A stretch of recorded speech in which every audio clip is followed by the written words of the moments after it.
nyo, wala naman masama sa pagrarally, no? Pero yun di puta, nga amo, kamo na ka mga buki, nga mga bagha, kamo ya. So, required ba talaga pag nagrally kayong na mag-vandalize kayong mga abnormal? Kung hindi ba naman krong-krong yung mga utak nyo, pati yung mga ano, pagsulat-sulatan sa mga animal nga ni? Sige, kamo na vandalize! Si Mayor Isko, bising-bisi, pagandahin, palinisin ang Maynila. Lahat ginagawa niya para maging maayos ang Maynila. Tapos dudumihan sa mga yudiputa, ng mga ignorante, ng mga buki, ni. So ano nakuha nyo? Kaya gisulat-sulatan nyo na naman dyan. Kaya gindumihan nyo, ano nakuha nyo? Nakalagay, papakyo, Isko Moreno. Ano kasalanan ni Mayor? Binigyan na nga kayo ng permit para makapag-rally kayo, ganyanin nyo pa yung mayor ng Manila. Ka mga yudiputa nga mga tao ngayon niya mo ni sila yung mga pahirap ya.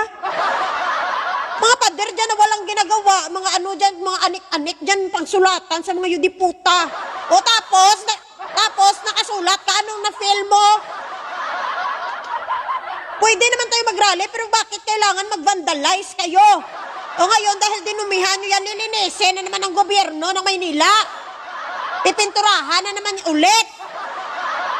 Sana, Mayor, kung makita mo kung sino dyan ang nagpintura, kung sino ang naglagay dyan ng sulat-sulat na yan, pabilhan mo ng pintura at siya magpintura lahat dyan ng kalat nila. At kung pwede ba, Mayor Isko, please lang, huwag mo na bigyan ng mga permit, ng mga DDS, ng mga dugyot. Pinayagan na nga kayo mag-rally-rally, dyan mang-vandalize pa kayo nga mga buke, kamo. OA na masyado. Ayan ang mga ginagawa nyo, pag-vandalism naman yan. O ngayon, ang gobyerno na naman magpa-funds na naman dyan, pintura, babaguhin, tapos ilang buwan lang, ayan na naman, magdudumi na naman ang mga dugyot nga DDS. OA masyado, rally nyo. Tangina, may Marcos resign pa. Patya ka, galingon mo.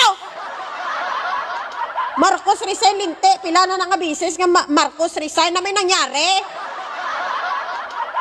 Uli, katuguro kag mananong kamuti, mapuslaan ka pa kag ginikanan mo.